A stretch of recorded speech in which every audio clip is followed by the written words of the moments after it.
오늘 말씀은 요한계시록 3장 14절에서 22절 말씀입니다.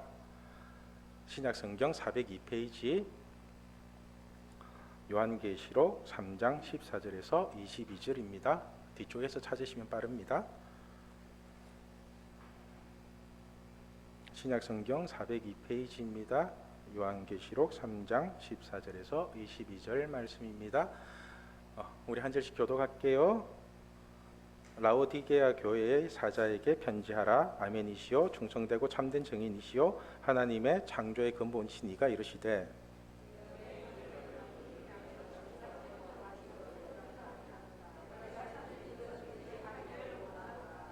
내가 이같이 미지근하여 뜨겁지도 아니하고 차지도 아니하니 내 입에서 너를 토하여 버리리라.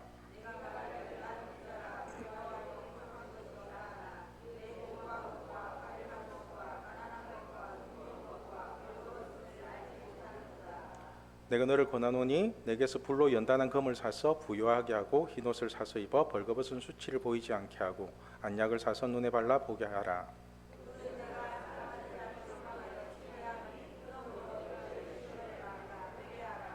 볼지어다 내가 문 밖에 서서 두드리노니 누구든지 내 음성을 듣고 문을 열면 내가 그에게로 들어가 그와 더불어 먹고 그는 나와 더불어 먹으리라.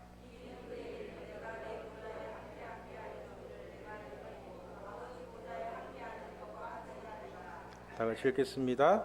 귀 있는 자는 성령이 교회들에게 하시는 말씀을 들을지어다. 아멘.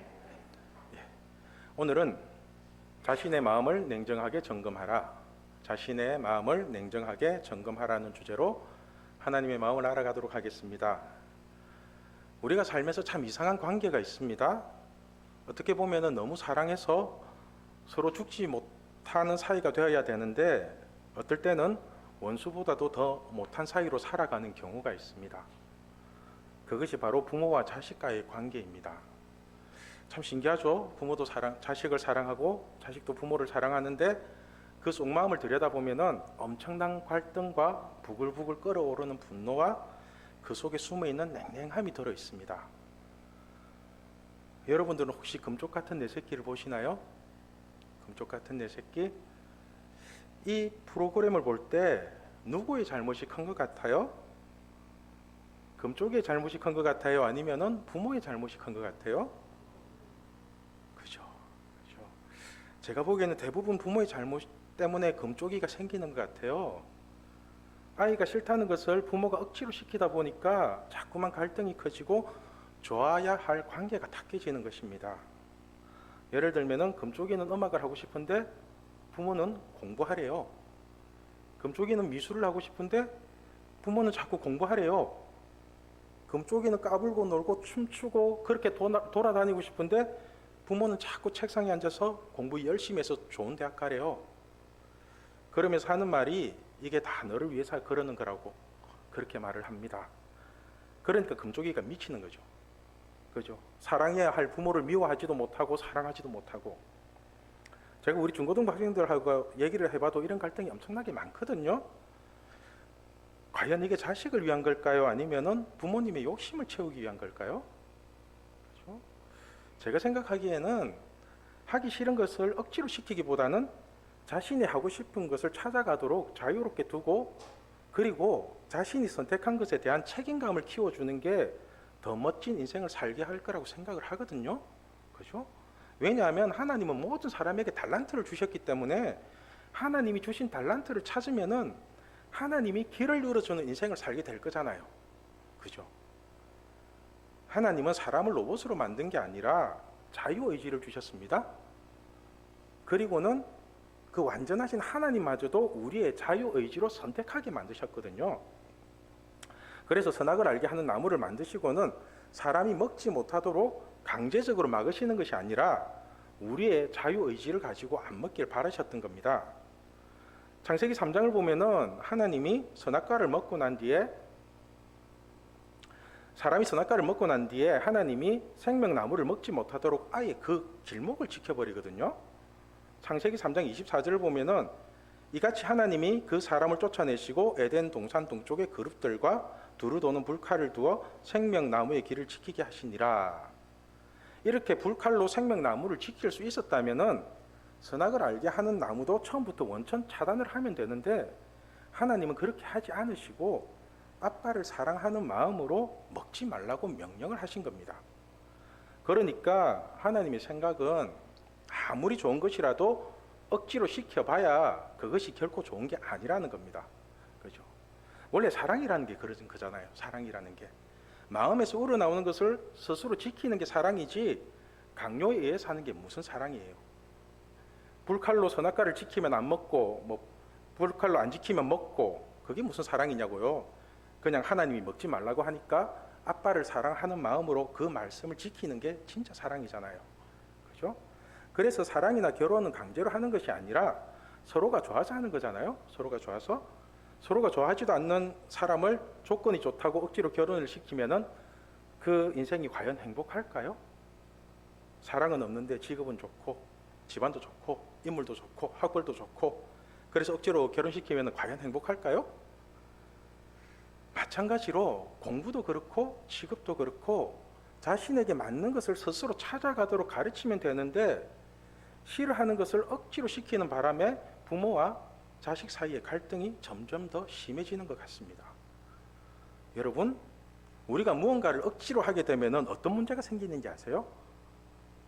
하기 싫은 걸 억지로 시키면 어떤 문제가 생기는지 아세요? 마음과 행동이 갈라지게 됩니다. 마음과 행동이 딱 갈라집니다. 예를 들면 공부하기 싫은 아이를 억지로 공부하게 만들면요, 책상에 앉아서 공부하는 척은 하지만 마음이 딴 데 있는 거 아시죠? 그죠? 이렇게 공부하면 10시간을 앉아 있어도 머리에 남는 거 하나도 없습니다. 그 소중한 시간을 부모를 속이는데 다 써버린다고요. 그렇게 학원을 다닌다고 공부를 잘하는 것이 아니라 그 아이가 어떤 마음으로 학원을 다니고 있는지 한번 생각해 봐야 됩니다. 진짜로 기쁨으로 다니는지 죽지 못해서 다니는지. 혹시 설거지 하기 싫어하는 자녀들한테 설거지 한번 시켜보셨어요? 설거지? 우당탕탕 하면서 그릇 다 깨지는 소리 나죠? 그죠? 행동은 설거지를 하고 있는데 마음은 설거지 더럽게 하기 싫다는 거죠. 그래서 하기 싫은 것을 억지로 시키면요, 서로의 감정만 상하게 되고 몸과 마음은 계속해서 분리가 되는 것입니다. 전능하신 하나님은 이러한 사실을 너무도 잘 알고 계셨기 때문에 말씀을 억지로 지키게 만들기보다는 사랑하는 자녀가 몸과 마음이 하나가 되어서 말씀을 지키길 원하셨던 것 같습니다. 그런데 우리가 행위에만 너무 치중해서 하나님을 믿다 보면은 자신도 모르는 사이에 마음은 차갑게 식어버린다는 겁니다. 차갑게. 그러니까 뜨거운 마음을 가지고 열정적으로 하나님을 섬겨야 되는데 어느 순간 마음은 다 타버린 연탄재처럼 싸늘하게 식어버리고 가식적인 행위만 남게 된다는 겁니다. 오늘 본문도 보면은 라오디게아 교회 성도들이 그 모습은 하나님을 잘 믿는 것처럼 보이지만은 그 속마음은 차갑게 식어버렸다는 거예요. 차갑게. 한마디로 그 모습은 하나님을 잘 믿는 것처럼 교회에 나와서 예배도 드리고 헌금도 하고 봉사는 하는데 그 마음 속에는 하나님을 사랑하는 뜨거움은 없고 그냥 마지못해서 어쩔 수 없이 그렇게 하고 있다는 겁니다. 그래서 16절에 하시는 말씀이 내가 이같이 미지근하여 뜨겁지도 아니하고 차지도 아니하니 내 입에서 너를 토하여 버리리라. 참, 우리 하나님 성격도 장난 아니죠. 한성격 하시는 분이거든요. 우리를 너무너무 사랑하지만은 그 믿음이 형식적인 믿음이고 하나님을 속이는 미지근한 믿음이라면은 토하여 버리겠다는 겁니다.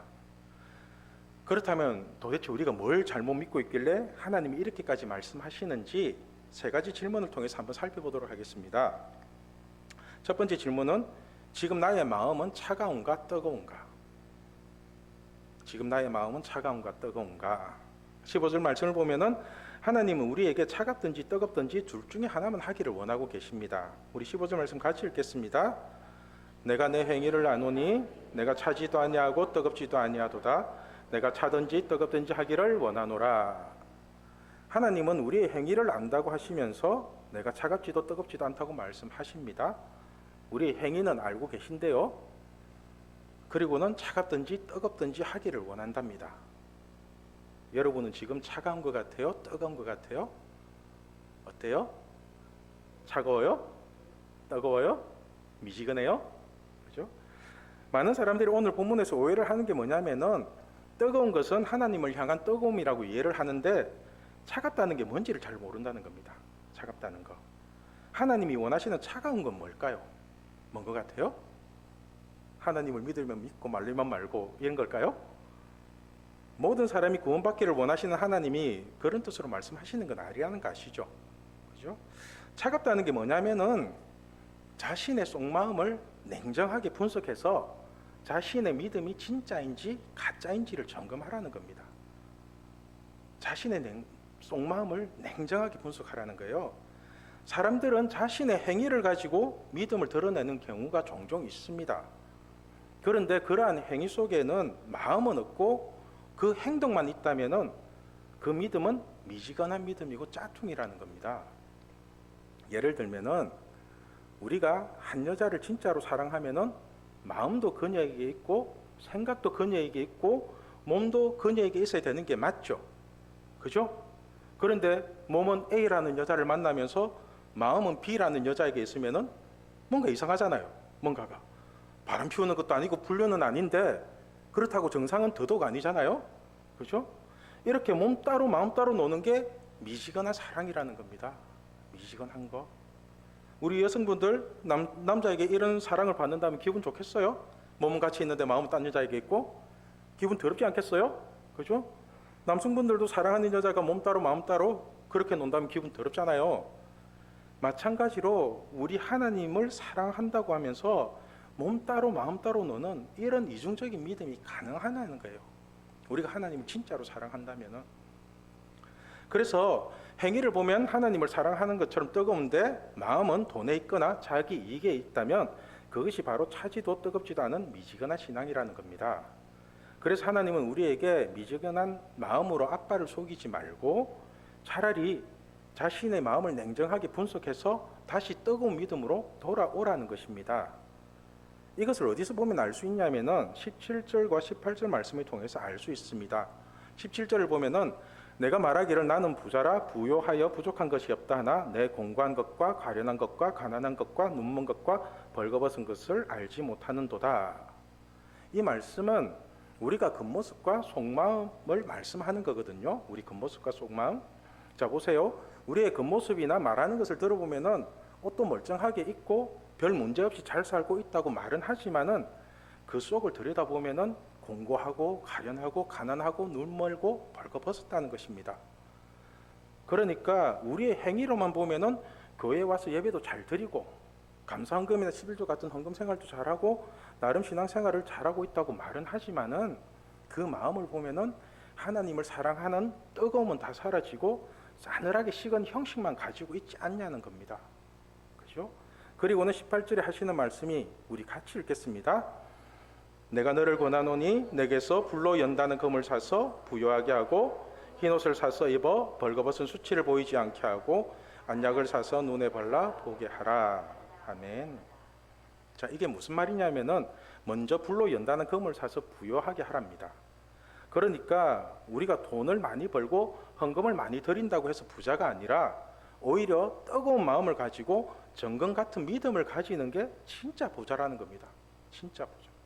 그래서 불로 연다는 금을 사서 믿음의 부자가 되라는 것입니다. 그리고 흰옷을 사 입어서 벌거벗은 수치를 보이지 않게 하랍니다. 그러니까 뭐 구찌나 샤넬, 뭐 프라다, 에르메스 같은 명품 옷을 걸친다고 부끄러움이 가려지는 것이 아니라 그냥 잘못한 게 있으면은 하나님께 용서를 구하고 하나님이 주시는 깨끗한 옷을 입으라는 겁니다. 그 흰옷을 사서 입는 것이 진짜 수치스러움을 가리는 거랍니다. 이런 식으로 하나님의 말씀을 안약처럼 눈에 넣어서 자신의 마음을 하나씩 하나씩 냉정하게 점검해 보라는 것입니다. 그럼 지금 자신의 마음이 돈에 있는지 하나님께 있는지 아니면은 하나님 외에 또 다른 무언가에 있는지를 정확하게 알 수 있다는 것입니다. 여러분의 마음은 지금 어디에 있습니까? 여러분 마음은 지금 어디에 있어요? 우리의 행위는 항상 하나님을 향한 뜨거움으로 드러납니다.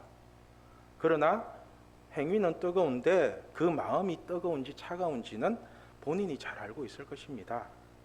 하나님은 우리에게 마음은 차갑고 행위만 뜨거운 그런 몸과 마음이 따로 노는 미지근한 믿음이 아니라 마음도 뜨겁고 행위도 뜨거운 그런 뜨거운 사랑으로 다시 회복하라는 것입니다. 그죠? 그럼 우리가 두 번째 살펴볼 것은 하나님을 향한 뜨거운 마음을 회복하는 방법은 무엇인가입니다. 이제 다 식어버렸는데 이 마음을 다시금 뜨겁게 회복하는 방법은 무엇일까? 우리 19절 말씀 같이 읽겠습니다. 물은 내가 사랑하는 자를 징계하여 책망하니 그러므로 내가 열심을 내라 회개하라. 하나님은 우리에게 뜨겁게 사랑하기 위해서는 열심을 내라고 회개하라고 명령하십니다. 하나님은 우리를 사랑하시기 때문에 책망도 하고 징계도 하시는데 그럴 때마다 열받는다고 도망가지 말고 오히려 더 열심을 내어서 회개하라는 것입니다. 그러면은 회복도 빠르고 하나님의 사랑을 더 많이 받을 수 있다는 것입니다. 예를 들면은 제가 우리 중고등부 학생들을 바른 길로 인도하기 위해 가지고 야단도 치고 화도 내고 그러거든요. 어떤 친구는 중학교 3년 내내 자빠져 산다고 교회를 안 나오는 겁니다. 3년 내내 그래요. 제가 이 친구를 변화시키기 위해서 한 석 달 동안을 작정하고 쫓아다니면서 계속 야단만 쳤습니다. 계속 화도 냈다가 야단도 쳤다가 같이 울기도 하고 그렇게 사랑하는 마음을 가지고 책망도 하고 징계를 하니까 이 친구가 회개하고 돌아오더라니까요. 이 친구가 지금은 우리 중고등부에서 임원도 하고 찬양팀도 하고 아침 8시 반에 와갖고 예배 준비 다 하고 우리 토요 모임에 와서 1시간씩 기도하고 그렇게 누구보다도 열심히 하나님을 사랑하고 있거든요. 다른 사람들은 이 친구의 행동이 바뀌었다고 생각을 하는데 이 친구는 행동이 바뀐 게 아니라 실상은 그 마음이 바뀐 거거든요. 마음이 바뀐 게 눈으로 보인다니까요. 마음이 바뀌었어요. 그러니까 여러분 우리가 살면서 하나님의 책망과 징계를 받을 때 자신의 마음이 어디에 있는지를 냉정하게 분석해서 먼저 마음을 돌이키십시오. 그 마음을 사람들은 회개하라고 하면은 자꾸 행동을 바꾸려고 하는데 행동이 중요한 게 아니라 마음입니다. 마음이 바뀌지 않는 회개는 진정한 회개도 아닐 뿐더러 엄밀히 말해서 하나님을 속이는 미지근한 회개입니다. 미지근한 거. 부모 속이듯이 공부하는 것처럼.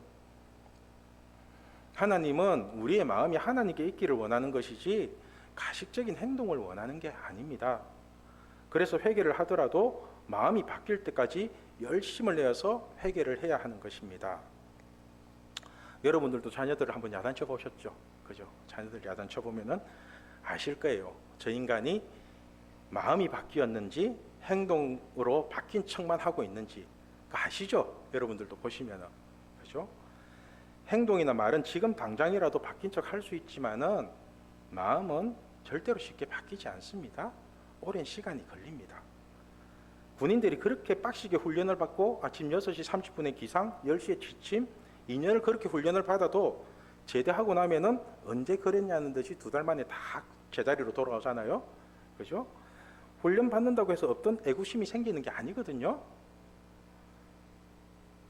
그래서 사람은 훈련으로 바뀌는 게 아니라 마음이 바뀌어야지 진짜로 바뀐 거예요. 진짜로 바뀐 거.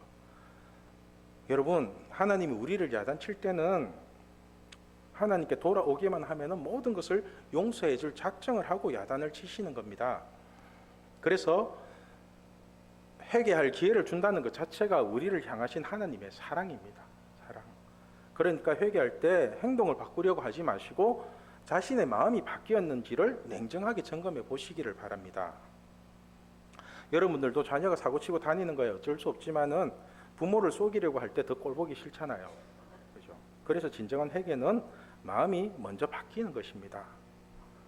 사실 제가 하나님과 빨리 친해진 이유도 회개를 잘해서거든요. 회개를.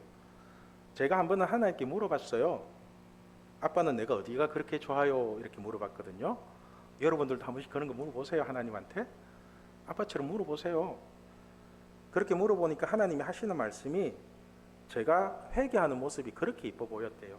회개하는 게 사고치고 돌아서서 회개하고 또 사고치고 돌아서서 또 회개하고 저는 진짜로 하나님 등골 빨아먹겠다고 빨아먹으면서 살고 싶었거든요.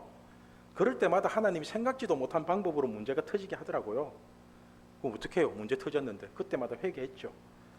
이렇게 아빠를 속이지 않고 회개하는 모습이 참 예뻐 보였다고 말씀을 하더라고요. 저는 하나님을 믿는 순간부터 어느 순간부터 제 마음과 제 생각이 읽혀지더라고요.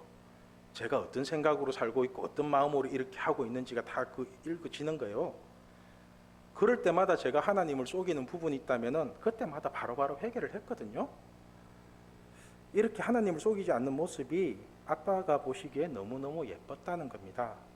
그러니까 여러분들도 마음을 하나님께 속이지 마시고 바로바로 회개하시기를 바랍니다. 그럼 하나님께서 여러분들의 마음을 뜨거움으로 다시 회복시켜 주실 것입니다.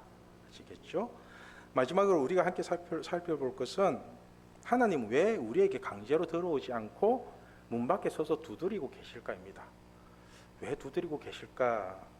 20절 말씀을 보면은 예수님은 우리가 문을 열어주지 않으면은 우리 안에 들어올 수 없는 분으로 묘사되고 있습니다.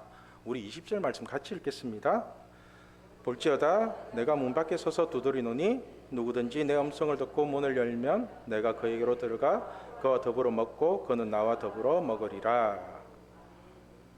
그러니까 예수님은 우리가 문을 열어주면은 내 안에 들어와서 나와 함께 먹고 마시고 놀겠다는 것입니다. 그런데 우리가 문을 열어주지 않고 거부하면은 예수님은 아무것도 하실 수 없다는 겁니다. 그런데 여러분 이런 생각 한번 안 해보셨어요? 전지전능하신 하나님이 강제로 우리에게 들어오지 않고 왜 문 밖에 서서 우리가 문을 열어줄 때까지 계속 두드리고 계실까? 계속 그러고 계실까? 그냥 강제로 우리에게 들어오면은 우리도 편하고 하나님도 편할 건데 왜 굳이 예수님이라는 분을 통해서 그것도 우리가 엄청나게 지기 싫어하는 십자가를 통해서 우리에게 들어오시려고 하실까? 이런 생각 한번 안 해보셨어요? 예를 들면은 만약에 제가 여러분들의 모든 문제를 해결해 줄 수 있는 능력이 있다고 칩시다. 여러분들의 모든 문제, 자녀 문제든 뭐 경제적인 문제든 가정의 문제든 다 해결해 줄 수 있어요. 제가 이런 능력을 가지고 있는 제가 여러분들이 요구하지도 않았는데 강제로 모든 문제를 다 해결해 준다면 어떻게 될까요? 싫다고 하는데도 여러분들을 쫓아다니면서 문제를 해결해 준다면은 여러분들이 고마워할까요? 그죠? 고마워하기는 그냥 저를 종처럼 부려먹을걸요? 종처럼 부려먹을걸요? 어릴 때 자녀들이 밥 안 먹는다고 밥그릇 들고 쫓아다니면은 자녀들이 고마워하던가요? 오히려 땡깡을 더 부리면서 밥그릇 엎어버리지 않던가요? 그죠?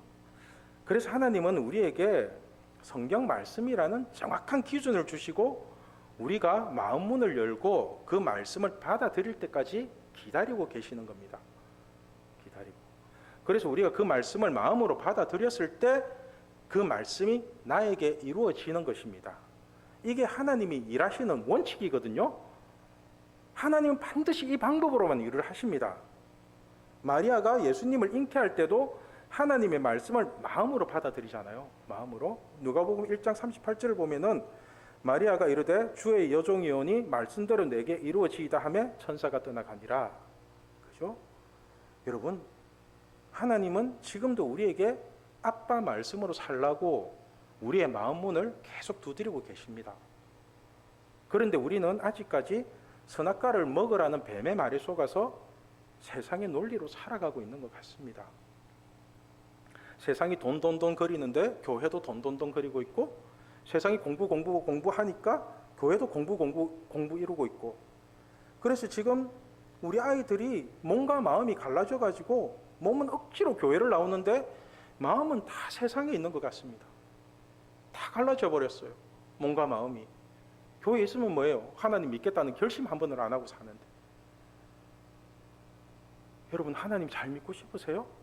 나 하나님 잘 믿을 거야. 그런 결심 한번 해보셨어요? 지금 우리 중고등부 아이들 그래 하고 있어요. 잘 믿을 거라고. 공부 못해도 하나님 잘 믿을 거라고. 여러분, 교회는 뭔가 좀 달라야 되지 않나요? 교회는 세상에 듣는 얘기를 교회에서도 똑같이 듣는다면은 교회하고 세상하고 다를 게 뭐가 있어요? 여러분은 자녀가 하나님 잘 믿기를 원하십니까? 아니면 공부 잘하기를 원하십니까? 여러분은 자녀가 예수님 잘 믿기를 원하십니까? 아니면 돈 많이 벌기를 원하십니까?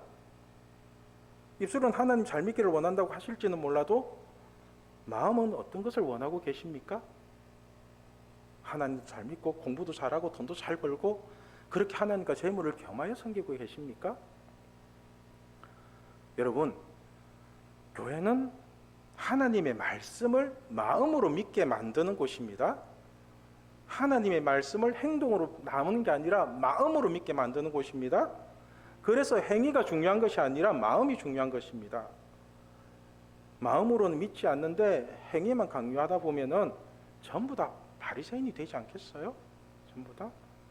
그러나 우리가 하나님의 말씀을 마음으로 받아들인다면은 그 말씀이 나와 하나가 되어서 진정한 행함으로 드러나게 될 것입니다. 오늘 말씀의 제목이 자신의 마음을 냉정하게 점검하라입니다. 혹시 여러분들은 중학교 2학년짜리에게 칼국수를 대접받아 보신 적이 있습니까? 중학교 2학년짜리에게 삥 뜯는 거 말고 진짜로 대접받는 거요. 1월 중순쯤에 우리 중학교 2학년 학생에게 문자가 오는 겁니다. 싸고 맛있는 칼국수 집이 있는데 저에게 꼭 한 그릇 사주고 싶대요. 마음이 너무 이쁘잖아요. 마음이. 그래서 제가 너가 사주는 칼국수 꼭 먹고 싶다고 제발 사달라고 그렇게 대답을 하고서는 같이 먹으러 갔습니다. 시간도 저한테 맞추는 게 아니라 자기가 학원 마치는 시간에 1시 반에 데리러 오래요. 그래서 이제 데리러 가서 칼국수를 먹으러 갔는데 그날따라 손님이 너무 많아가지고 뭐 재료가 다 떨어졌다고 그러더라고요. 그래서 칼국수는 먹지 못하고 이제 딴 걸 먹었어요. 더 비싼 거 먹었어요. 3,000원짜리 사주려고 했는데 제가 7,000원짜리 더블로 박 썼죠. 아무튼 그때 제가 그 친구에게 이런 말을 했습니다. 내가 많은 사람에게 밥을 사주고 밥을 얻어먹어 봤지만은 중학교 2학년짜리한테 밥 얻어먹기는 처음이라고. 그러니까 이 친구가 자기가 이제 처음 사주는 밥이라서 기분이 좋았는가 봐요. 그렇게 기분 좋다고 하면서 한다는 말이 비싼 거 못 사줘서 미안하대요. 전도사님 비싼 거 못 사줘서 미안해요 이러더라고요. 그 친구가 사주려고 했던 칼국수가 3,000원짜리였거든요. 그때 제가 말해줬죠. 이건 가격으로 따지는 게 아니라 네 마음을 받은 거라고. 네 마음을 받은 거라고. 가격으로 따진다면 내가 3,000원짜리 칼국수 사 먹을 돈이 없어가지고 1시간이나 차를 몰고 너 만나러 오겠냐고. 그 오후 시간 다 포기하고 요새 시급이 얼만데. 그죠? 그러니까 쌤은 너의 마음을 받은 거지 3,000원짜리 칼국수를 먹은 게 아니라고 이렇게 얘기를 해줬거든요. 여러분, 이게 마음이거든요. 이게 마음이라고요. 생각으로 따지면 중학교 2학년이 사주는 3,000원짜리 칼국수 먹겠다고 오후 시간 다 포기하고 달려오는 제가 미친놈이죠.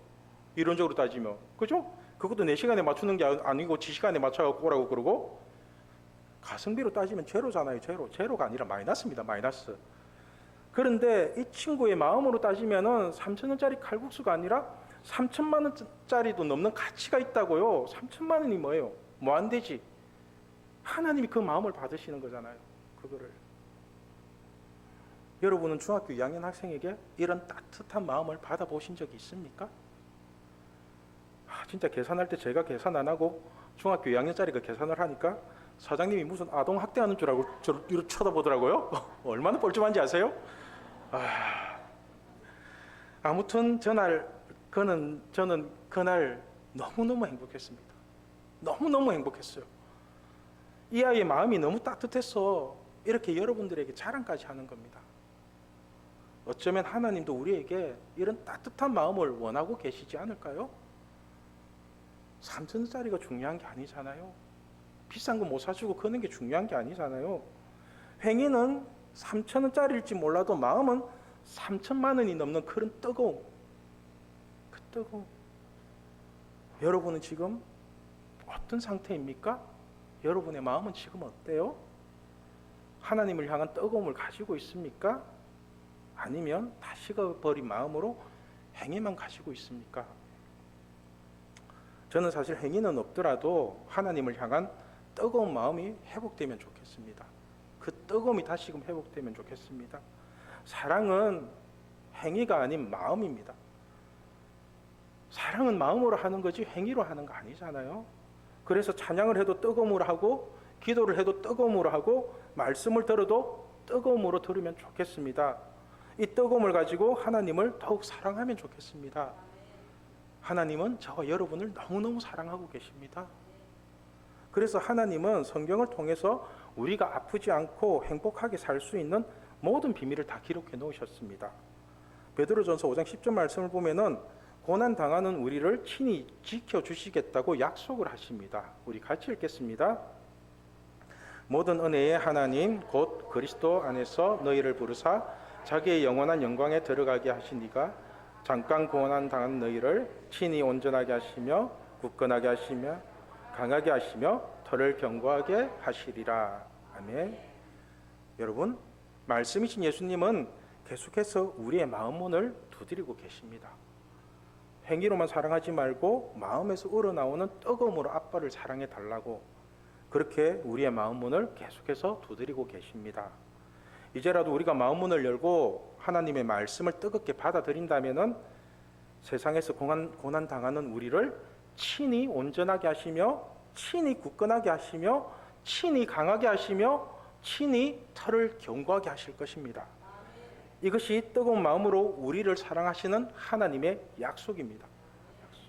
저는 우리 신앙교회 식구들이 뜨거운 마음을 다시금 회복하고 뜨거운 하나님의 말씀에 사로잡혀서 모든 아픔과 상처가 사라지고 기쁨과 감격과 행복이 흘러넘치는 그런 멋진 인생을 살게 되기를 소망합니다. 기도하겠습니다.